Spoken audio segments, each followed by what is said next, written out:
6월 10일 예배를 살아계신 하나님 아버지 앞에 드리겠습니다. 기도합니다. 온 세상의 통치자이시오, 이 세상을 창조하셨고 창조 때에 하나님의 계획대로 주권적으로 모든 일을 주관하시며 마지막 때에 다시 오셔서 온 우주의 왕으로 즉위하실 주님의 이름을 찬송합니다. 우리가 주님을 믿는 자나 믿지 않는 자나 혹여 우리 주님을 왕으로 주로 섬기지 못하고 살아가고 있지 않은지 오늘 말씀을 통하여 돌아보게 하여 주시고, 기독교와 복음의 핵심인 십자가의 의미, 성령의 의미에 대해서 더 근본적으로 깨닫는 시간이 되게 하여 주시옵소서. 예수 그리스도의 이름으로 기도합니다. 아멘. 고린도전서 2장 성경 본문을 통해 십자가의 구속과 순종이라는 제목으로 말씀을 증거하겠습니다. 기독교의 핵심은 십자가입니다. 십자가를 통해 여러분들 어떤 마음을 갖게 되십니까? 카톨릭의 십자가를 보면 예수님께서 매달려 있는 모습을 볼 수 있습니다. 개신교의 십자가는 예수님의 모습은 없고 십자가만 있지요.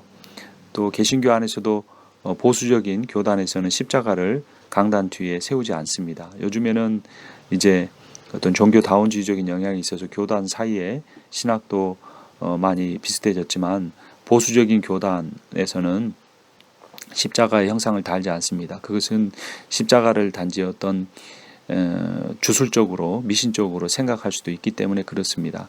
십자가는 하나의 형상일 뿐 그 십자가 형상 자체가 갖는 어떤 능력이나 어떤 의미는 없습니다. 그 십자가는 원래 로마에 반역한 죄인들을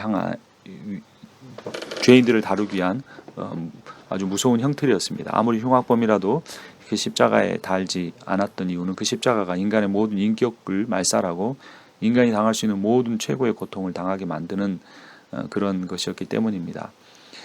왜 예수님께서 십자가에 달리셨을까요? 그것은 바로 예수님을 십자가에 못 박아야만 하는 이유가 있기 때문입니다. 2장 6절을 보면, 그러나 우리가 온전한 자들 중에서는 지혜를 말하노니 이는 이 세상의 지혜가 아니요 또 이 세상에서 없어질 통치자들의 지혜도 아니니 라는 의미입니다. 이 세상의 지혜는 무엇이냐면 이 통치자들의 지혜입니다. 그러니까 이 세상을 돈이 지배하고 있죠. 자본주의 사회에. 그러나 그 돈은 곧 권력을 의미합니다. 권력, 다른 사람 통치하고 지배하는 것, 부정적인 의미에서 통치하고 지배하는 것, 이것이 아담이 하나님이 창조하신 온 우주의 부왕으로, 두 번째 세컨드 킹으로 세워졌음에도 불구하고 퍼스트 킹이신 예수 하나님 아버지에게 반역하는, 선악을 아는 일에 하나님과 같이 되는, 하나님께 묻지 않고 자기가 스스로 판단해서 우주를 통치하고자 하는 퍼스트 킹이 되려고 했던 그것이 바로 통치자들의 지혜입니다. 권력에 대한 끝없는 욕망입니다. 그러나 인간은 하나님 형상을 따라 지음받았고 하나님과 교제하기 위해 지음받았기 때문에 하나님을 사랑하고 신뢰하고 두려워하며 살아갈 때 그가 인생의 최고의 기쁨과 영생을 누릴 수가 있습니다. 이 통치자들의 지혜는 아담의 반역을 계속 이어가는 것이었죠. 그래서 예수 그리스도가 하나님의 아들로서 이 세상에 오셨는데 그 예수 그리스도를 죽이려고 한 것입니다. 예수님이 복음서에서 말씀하셨죠. 어떤 주인이 포도원을 짓고 종들에게 맡겨놓고 갔습니다. 소출이 나올 때가 돼서 종을 보냈는데 때려서 보냈습니다. 또 보냈더니 죽였습니다. 이번에 아들을 보내면 그 소출을 보낼 거라고 생각했는데 아들이 온다는 소식을 듣고 이 아들도 죽이고 이 땅을 다 차지하자, 이렇게 말을 한 것입니다. 그러니까 예수 그리스도가 하나님의 아들로서 이 세상에 오셨을 때 이 통치자들은 이제 사탄이는 사탄의 권세 아래 쓰임 받는 사람들인데, 그들은 예수를 그냥 이 돌로 쳐 죽이는 일에 동의하지 않았습니다. 그들은 주로 대제사장들인데 와 어떤 바리새인들, 예수님의 반역하는 무리들인데, 당시에 돌에 맞아 죽으면 참 선지자라는 인식이 있었습니다. 그래서 그들 스스로 종교적인 이유로 예수를 죽일 수 있었지만, 그렇게 죽이게 되면 돌에 맞아 죽게만 할 수 있었기 때문에 나무에 매달아 죽인 것입니다. 나무는 신명기 말씀에 의하면 하나님의 저주를 받아 죽은 것입니다. 신명기 21장 23절 그 시체를 나무 위에 밤새도록 두지 말고 그날에 장사하여 내 하나님 여호와께서 내게 기업으로 주시는 땅을 더럽히지 말라. 나무에 달린 자는 하나님께 저주를 받았습니다. 그러니까 그게 굉장히 지혜로운 결정이었죠. 예수를 따르는 자들까지 다 흩어지게 하려고 예수를 십자가에 못 박게 하려고 한 겁니다. 나무 십자가에. 그 당시에 로마의 정부는 그 자신들이 정복한 그 나라에서 반역을 일으키면 그러한 죄수들만 십자가에 못 박아 죽였습니다. 그래서 실제로 대제사장의 무리들은 예수가 하나님이라고 하나님의 아들이라고 하는 것 때문에 종교적인 이유로 죽일 생각이었지만 예수님을 나무에 매달기 위해서 자신은 유대인의 왕이라고 한다 하며 반역자의 그런 그 죄목을 씌워서 십자가에 못 박게 한 것입니다. 이것이 통치자들의 지혜, 6절에서 말하는 통치자들의 지혜요, 이 세상의 지혜입니다. 그런데 이것은 하나님의 허용이십니다. 7절 보면 오직 은밀한 가운데 있는 하나님의 지혜를 말하는 것으로 곧 감춰졌던 것인데 하나님이 우리의 영광을 위하여 만세전에 미리 정하신 것이라. 만세전, 창세전이라는 의미입니다. 만이라는 건 영원한 어떤 그 당시에 사람들이 가지고 있던 최고의 숫자의 의미이기 때문에, 그러니까 하나님께서는 이 아담이 범죄할 것을 아시고 허용하셨습니다. 왜냐하면 아담에게 자유의지를 주셔야 아담이 자율적인 인간으로서 인격적 결단을 하고 하나님을 선택해야 그것이 진정한 사랑이 될 수 있기 때문에 그렇습니다. 그것이 하나님 형상을 따라 지음받은 인간의 특징이죠. 근데 하나님께서 그렇기 때문에 아담이 범죄할 것을 아시고 아담을 구원할 방법을 미리 세우셨는데 창세기 3장 15절에 여자의 후손이 뱀의 후손의 머리를 상하게 할 것이다. 여자의 후손은 마리아, 남성 없이 아이를 태어나게 했기 때문에 예수님만이 마리아를 통해서 태어난 여자의 후손이죠. 그가 뱀의 후손인 사단의 세력을 멸하시는 것인데 그 방법이 무엇이냐면 그 창세기 3장 15절 앞에 나오는 내용이 이 아담에게 앞뒤에 나오는 내용이 아담의 가죽옷을 입히는 겁니다. 그러니까 하나님이 최초의 생명을 취하신 일이에요.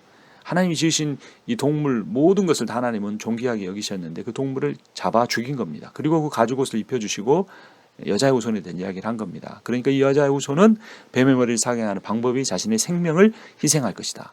한 짐승이 희생해서 이 인간의 치부를 가려준 것처럼 예수께서 자신의 생명을 내어놓으심으로 인하여서 그 인간의 치부인 죄의 문제, 사망의 문제를 해결해 주실 거라는 것을 만세전에 계획을 가지고 계셨다는 거죠. 그러니까 대제사장의 무리가 예수를 돌에 맞아 죽게 하지 않고 나무에 못 박혀 죽게 하는 걸 허용하신 것인데, 왜냐하면 방금 말씀드린 신명기 말씀처럼 나무에 달린 자가 하나님의 저주를 받아 죽은 것이기 때문에 그렇습니다. 하나님의 저주를 받는다는 내용은 똑같지만 대제사장과 하나님의 의도는 다릅니다. 대제사장들은 예수가 나무에 매달려 하나님의 저주를 받아 죽으면 그 예수의 이름이 저주가 되고 예수를 믿는 자들이 없어질 거라고 생각한 거죠. 그런데 하나님이 하나님의 저주를 받아 예수를 죽게 한 이유는 그것이 오히려 예수를 믿는 자들로 하여금 어떠한 노력으로도 해결할 수 없는 죄 문제를 해결하는 겁니다. 왜냐하면 하나님께서 죄인인 우리가 받아야 할 저주를 예수 한 몸에 붓고 예수가 이미 그 형벌을 받아버렸기 때문에 기소자인 검사인 사탄이 더 이상 우리의 죄목을 가지고 우리를 사형에 처한다고 말할 수가 없는 겁니다. 이미 한 죄목에 대해서는 한 형벌만 주어져야 하기 때문에 우리의 죄로 인하여서 예수가 이미 형벌을 받았으니 이 사탄이 기소할 근거가 없어진 겁니다.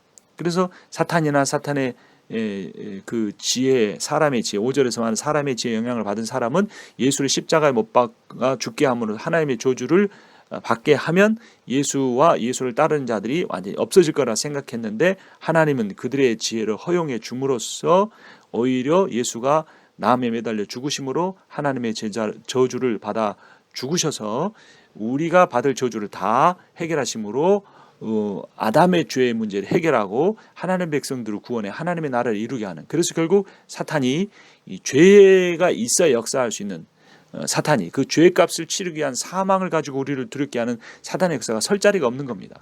십자가라는 의미는 예수 그리스도의 구속의 능력이 있기 때문에 그 십자가의 예수 그리스도의 나무에 매달려 죽으신 하나님의 저주를 받아 죽음으로 말미암아 우리가 구속을 얻게 됐다는 것이죠. 이것이 십자가의 첫 번째 의미입니다. 근데 십자가의 또 하나의 의미는 뭐냐면 순종입니다. 이것이 어찌 보면 더 중요할 수 있습니다. 빌립보서 2장 5절을 보면 너희 안에 이 마음을 품으라 그 그리스도 예수의 마음이니 라고 합니다. 이 마음을 품으라, 예수의 마음, 이것이 우리가 삶을 살아가는 신앙생활하는 근본적인 이유입니다. 어떤 마음이냐? 6절 그는 근본 하나님의 본체시나 하나님과 동등됨을 취할 것으로 여기지 아니하시고 오히려 자기를 비워 종의 형체를 가진 사람들과 같이 되셨고, 성육신을 의미합니다. 사람의 모양으로 8절 나타나서 자기를 낮추시고 죽기까지 복종하셨어요. 복종이라는 단어가 핵심입니다. 곧 십자가의 죽으심이라. 십자가의 죽으심은 자기를 낮추시는 겸손이고 죽기까지 복종하시는 복종입니다. 그래서 십자가는 겸손과 복종을 의미하는데 이 하나님을 향한 예수 그리스도의 겸손의 마음을 우리가 본받아야 합니다. 그리고 하나님을 향한 복종의 마음과 태도를 우리가 본받아야 한다라는 것이죠. 근데 그 복종과 겸손을 가진 자를 어떻게 하셨습니까? 9절에 이름으로 하나님이 그를 지극히 높여 모든 이름에 뛰어나서 뛰어난 이름을 주사 하늘에 있는 자들과 땅에 있는 자들과 땅 아래에 있는 자들로 모든 무릎을 예수 이름에 꿇게 하셨다라는 겁니다. 겸손한 자, 복종하는 자, 겸손의 마음과 복종의 실행이 있는 자가 하나님으로 인해 높임을 받을 겁니다. 그렇게 높임을 받은 예수 그리스도를 어떻게 말합니까? 11절 모든 입으로 예수 그리스도를 주라 시인한다 그랬습니다. 예수를 구세주, 세이비어라고 할 뿐만 아니라 주, 로드로 고백을 해야 합니다. 우리가 이 세상을 두려워하는 이유가 뭘까요? 그것은 하나님을 두려워하지 않기 때문입니다. 여기에 모든 신앙생활의 역설과 모순이 다 담겨 있습니다. 우리는 하나님을 믿기만 하지 하나님을 두려워하지 않습니다. 믿는 것은 하나님이고 두려워하는 것은 세상입니다. 우리가 믿는 것은 영생이지만 두려워하는 것은 죽음입니다. 우리가 하나님이 나를 건강해 줄 것을 믿기는 하는데 우리는 질병과 죽음을 두려워합니다. 사탄이 두려움을 타고 들어와서 우리를 지배합니다. 사람은 두려워하는 존재를 숭배하게 되어 있습니다. 여러분, 돈을 좋아하는 것 같지만 인간은 돈을 두려워합니다. 돈이 나를 떠날 것을 두려워합니다. 그래서 돈에게 복종합니다. 우리의 인생의 가장 중요한 것이 시간인데 돈 버는데 시간을 다 써버리고 하나님 우리 사명 맡은 자로 부르셨는데 그 사명을 주신 하나님을 두려워하지 않기 때문에, 돈을 더 두려워하기 때문에 사명 감당하는 내 인생을 살지 않고 돈 버는데, 돈을 버는 것이 아니라 돈을 숭배하고 돈을 모시고 돈 앞에 벌벌 떠는 일에 살아가는 겁니다. 명예도 직분도 다 교만과 이어지는 이유가 하나님을 두려워하지 않기 때문에 그렇습니다. 하나님을 두려워한다는 게 무서워 떤다는 게 아닙니다. 하나님을 두려워한다는 건 경외하는 겁니다. 경외라는 말은 하나님을 하나님답게 대해드리는 겁니다. 하나님을 하나님답게 대해드린다는 말은 하나님을 무서워하는 것이 아니라 하나님을 신뢰한다는 의미입니다. 여러분 몸을 허리를 굽히지 않고 뒤로 일자로 넘어질 수 있습니까?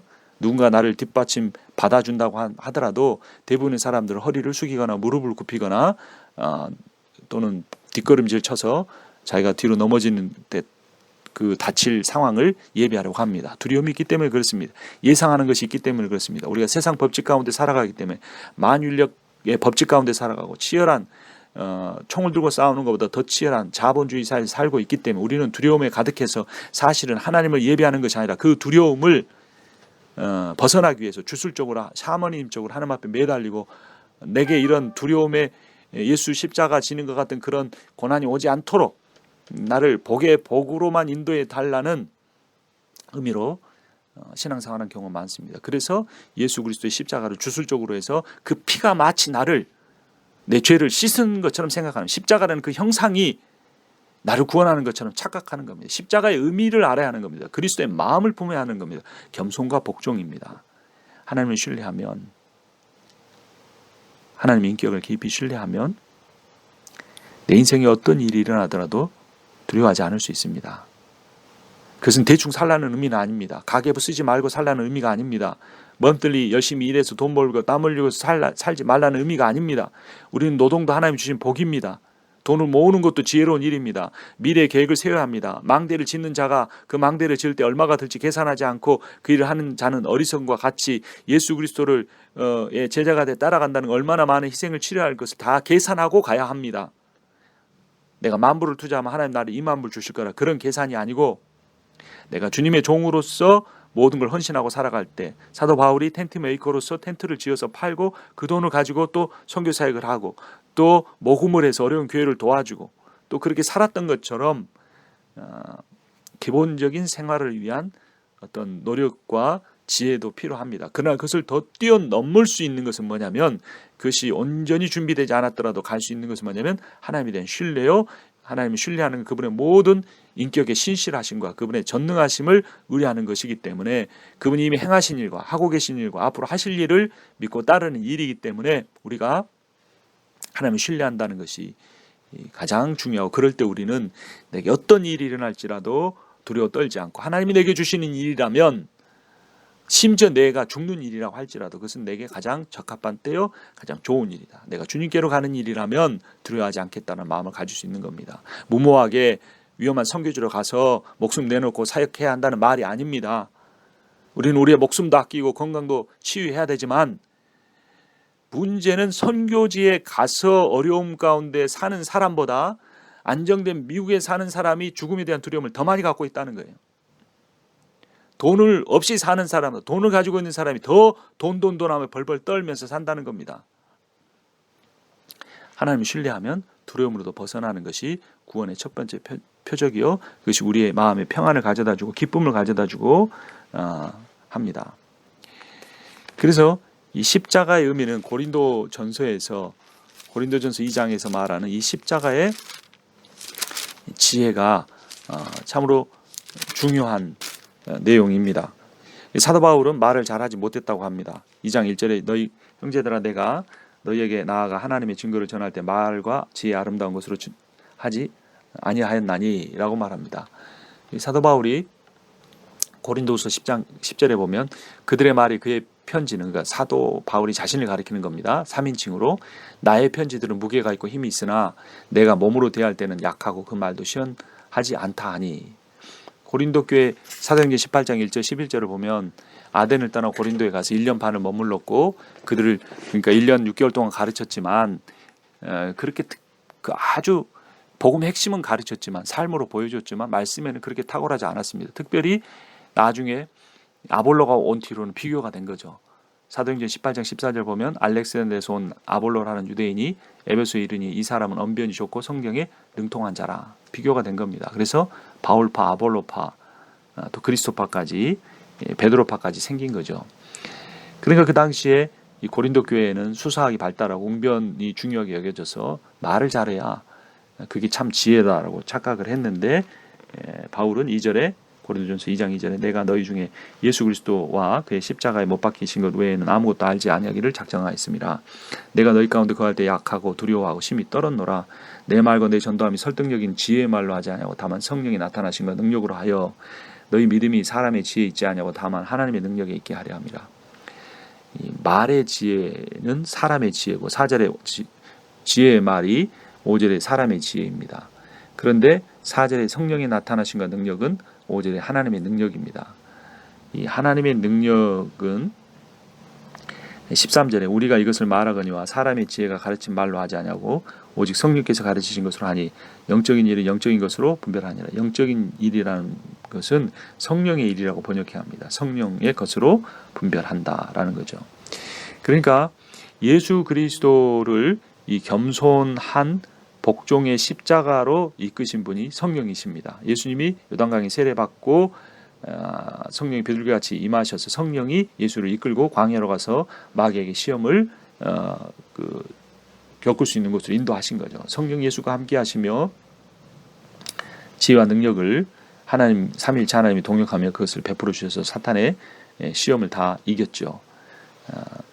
그런데 문제는 이 성령의 일을 알지 못하는 사람입니다. 14절 육에 속한 사람은 하나님의 성령의 일들을 받지 아니하나니 이는 그것들이 그에게는 어리석게 보이며 또 그는 그것들을 알 수도 없나니 그러한 일은 영적으로 분별되기 때문이라. 영적으로 분별된다, 성령으로 분별된다는 겁니다. 교회 다니는 사람들 가운데 육에 속한 사람들이 있습니다. 15절 신령한 자는 모든 걸 판단한다. 여기서 신령하다는 말은 성령의 인도함을 받는 자로 바꿔야 합니다. 스피리추얼입니다. 12절에 육에 속한 사람을 RSV에서는 unspiritual, 성령에 속하지 않은 사람이라고 하는 의미고, 15절에는 신령한 자는 성령에 속한 자입니다. 예수 그리스도가 사신 삶을 우리가 어떻게 따라 살겠습니까? 그래 예수님은 마태복음 16장 24절에서 너희 중에 누구든지 아무리 나를 따라오려거든 자기를 부인하고 자기 십자가를 지고 따라오라고 한 것처럼 그런 삶을 살아야 하는데 우리는 그렇게 살 수가 없는 것이죠. 절대로 살 수 없습니다. 육에 속해 있기 때문입니다. 육에 속한 자는 고린도 교회 교인처럼 말만 잘합니다. 삶은 따르지 않습니다. 지식은 쌓습니다. 그러나 성령에 복종하고 자신의 죄에 애통하고 회개하는 삶이 없습니다. 그러나 15절에 신령한 자, 성령에 속한 자는 모든 걸 판단할 수 있습니다. 분별할 수 있다는 겁니다. 16절에 누가 주의 마음을 알아서 주를 가르치겠느냐. 그러나 우리가 그리스도의 마음을 가졌느니라. 빌립보서 2장 5절에 그리스도의 마음, 겸손과 복종의 겸손한 마음과 복종의 태도, 그것을 가진 자가 바울이었다. 나는 말은 잘 못했지만 예수의 십자가만 증거했기 때문이다 라고 하는 겁니다. 그래서 우리는 갈라디아서 2장 20절처럼 내가 그리스도와 함께 십자가에 못 박혔나니 십자가에 죽어야 합니다. 예수도 죽으셨지만 우리도 죽어야 합니다. 예수는 육체적인 죽음과 영적인 죽음을 다 맞이하셨는데 우리는 영적인 죽음만 맞이하면 됩니다. 죽기까지 복종하셨다. 빌립보서의 말씀이었죠. 거기에는 두 가지가 있습니다. 앞서 말씀드린 대로 하나님에 대한 두려움과 하나님에 대한 깊은 신뢰입니다. 베드로전서 1장 17절을 보면 하나님은 외모로 사람을 취하지 아니하시고 행위를 보시고 심판하신다는 말씀이 있습니다. 외모란 종교적인 수사 어구, 성경적 지식, 그런 겉으로만 외식하는 모습, 이것입니다. 하나님 그걸 보지 않으신다는 거죠. 하나님께서 다윗을 택할 때는 외모가 아니고 중심을 보신다고 하셨는데 베드로전서 1장 17절에서 행위를 본다 말씀하셨습니다. 이 행위는 뭡니까?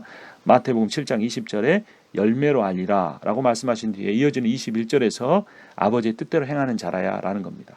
이 행함을 착각하면 인간의 종교적인 행위, 율법적 행위로 착각합니다. 그것이 아닙니다. 바울은 바리새인들의, 자기도 거기에 속해 있었지만 바리새인들의, 예수님도 그렇게 하셨고 외식을 가장 바르지 않다고 했습니다. 그것을 통해 구원 얻는 것이 아닙니다. 그러니까 아버지의 뜻대로 행한다는 말은 무슨 의미냐면 성령의 인도함을 받아 산다는 그런 의미인 겁니다. 영적인 일은 영적으로 분별한다고 한 13절, 13절, 14절 말씀과 일맥상통한 것입니다.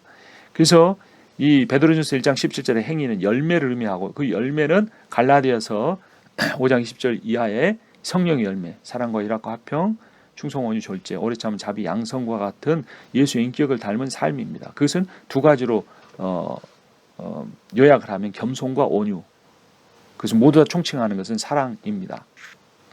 사도 바울이 십자가만 전했다는 것은 예수가 하나님의 아들이셨고 이 땅에 인간이 되셔서 우리를 위하여 죽으셨고 우리의 모든 죄가 사함 받았지만 그것이 예수 그리스도의 구속으로 끝나지 않고 우리가 예수의 제자로서 우리 스스로는 할 수 없는 일을 성령에 붙들려서 성령의 능력과 권세로 우리가 하나님 기뻐하시는 열매 맺는 삶을 원하신다라는 그 십자가의 복음을 전한 것입니다. 복음이 퇴색된 시대를 살고 있습니다. 11조 하고 성경공부도 하고 단기 선교도 좀 다니고 주일 성수하고 전도도 좀 하고 직분도 받고 그러면 구원받는 줄로 착각합니다. 그것은 외식이 될 수 있습니다. 지혜의 아름다운 것은 될 수 있습니다. 지혜의 말도 될 수 있습니다. 이 세상의 지혜, 통치자들의 지혜가 될 수도 있습니다. 세상의 영일 수도 있습니다. 우리가 할 수 없다고 생각하지만 그건 당연한 말이죠. 그 말은 14절에 육에 속한 사람이라는 의미입니다. 나는 육에 속한 사람이기 때문에 나는 못한다. 하나님이 하신다. 이런 거죠. 이원론적인 사상입니다. 그러나 15절에 신령한 자, 성령이 속한 자는 모든 걸 판단합니다. 우리가 하는 것이 아니라 주님이 하실 수 있습니다. 주님이 하셨습니다. 주님이 앞으로 하실 겁니다.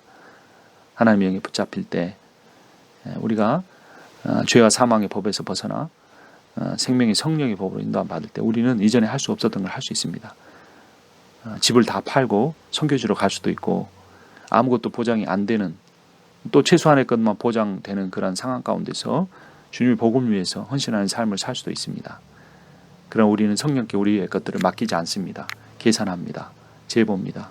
할 수 있는 것만 하려고 합니다.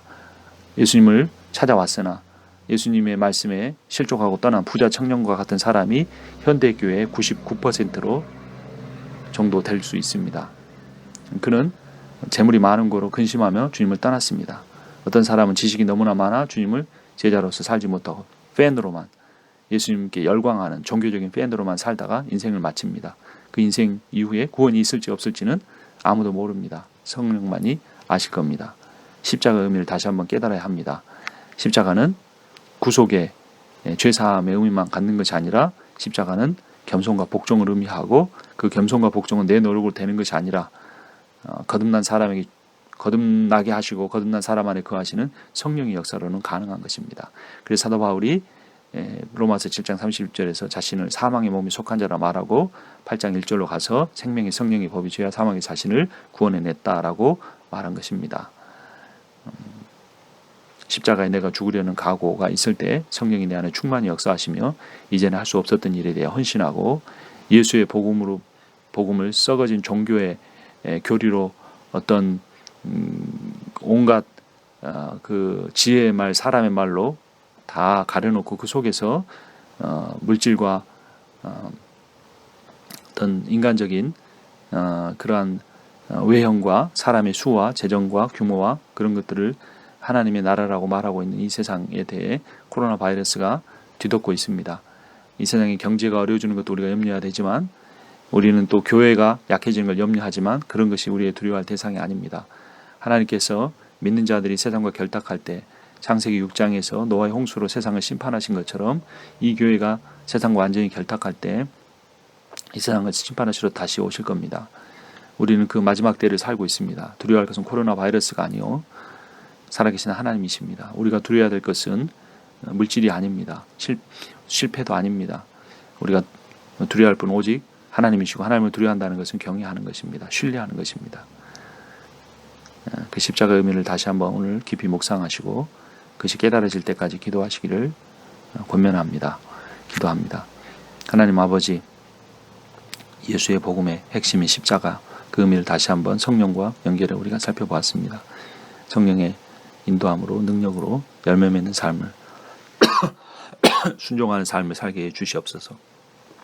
예수 그리스도의 이름으로 기도합니다. 한번 따라서 하겠습니다. 하나님은 나를 사랑하십니다. 나는 존귀한 사람입니다. 나는 하나님의 사명을 맡은 자입니다. 오늘도 복된 하루 되시기를 바랍니다.